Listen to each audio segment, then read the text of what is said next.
Parlons du Maroc.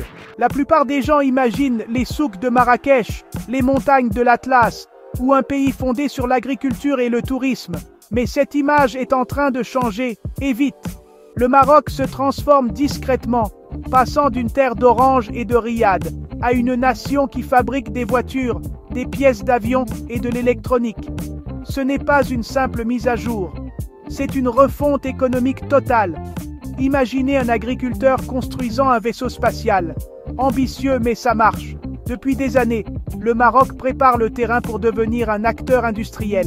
Pendant que le monde regardait ailleurs, le Maroc a construit des usines, des ports et des autoroutes.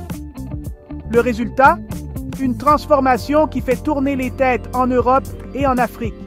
Le Maroc est désormais un maillon clé des chaînes d'approvisionnement mondiales, fabriquant des pièces pour les voitures et les avions que vous pourriez utiliser. Ce virage n'est pas un accident, c'est le résultat d'investissements massifs, de politiques intelligentes et d'une concentration implacable sur l'industrialisation. Le chemin n'a pas été facile, mais la direction est claire. Nous allons examiner comment le Maroc y est parvenu, ce que disent les experts, les stratégies derrière ce changement, les résultats et ce qui nous attend.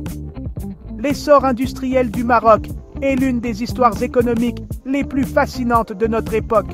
Plongeons-y, l'image de carte postale du Maroc est en train d'être réécrite, usine après usine.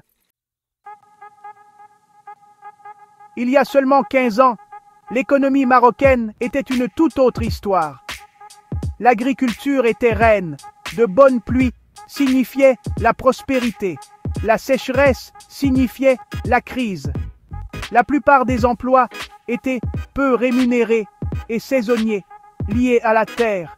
Le pays exportait des fruits et légumes, mais les marges étaient minces et les prix volatiles. L'industrie, principalement la transformation alimentaire et le textile de base, peinant à concurrencer l'Asie. La fabrication de haute technologie était presque inexistante. Les infrastructures étaient en retard. Le transport des marchandises était lent et coûteux. L'éducation ne produisait pas les travailleurs qualifiés dont l'industrie avait besoin. Le Maroc faisait face à un triple défi: la dépendance à l'agriculture, une base industrielle faible et des lacunes en matière d'infrastructure et d'éducation. Le pays était à la croisée des chemins. S'en tenir à l'ancien modèle ou tenter quelque chose de radicalement nouveau.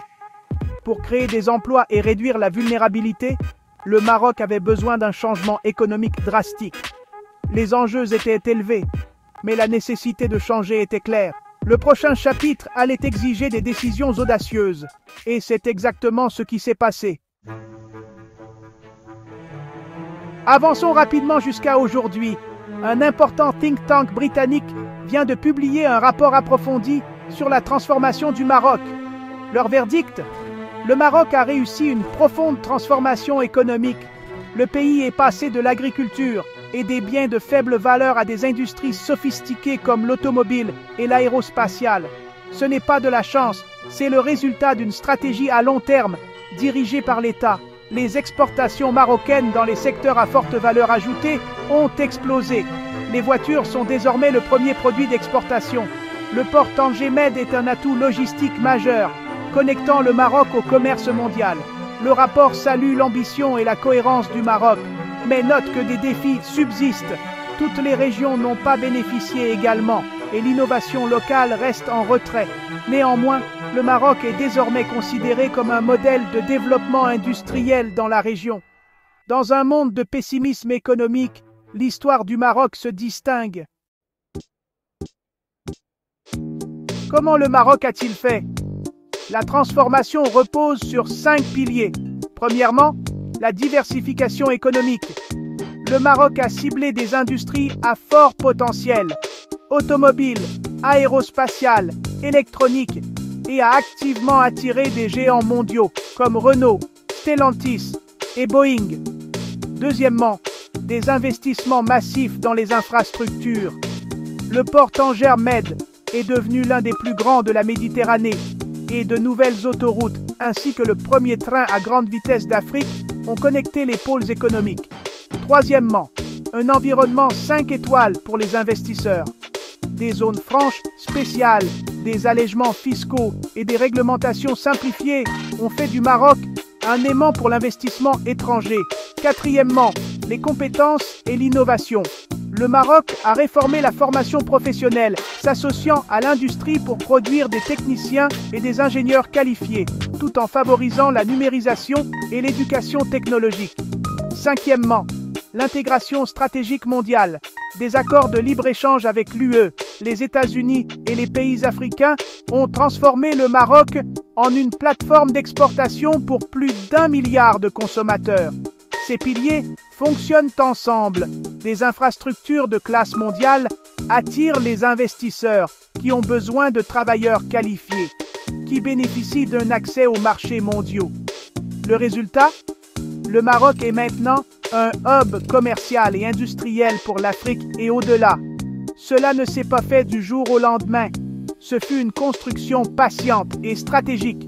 Le nouveau moteur économique du pays tourne à plein régime. Le modèle marocain est désormais étudié par d'autres nations en développement. La transformation est visible dans chaque port, chaque autoroute et chaque centre de formation. C'est un modèle pour passer de l'agriculture à l'industrie. Les 5 piliers sont la fondation du Maroc pour l'avenir. Et le monde est en train de le remarquer. Le prochain défi, s'assurer que tout le monde en bénéficie. Mais les bases sont posées.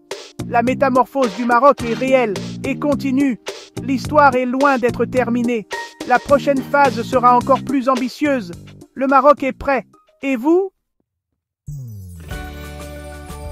Alors, qu'est-ce qui a changé sur le terrain? Les nouvelles industries du Maroc ont créé des centaines de milliers d'emplois stables et qualifiés, essentiels pour sa jeune population.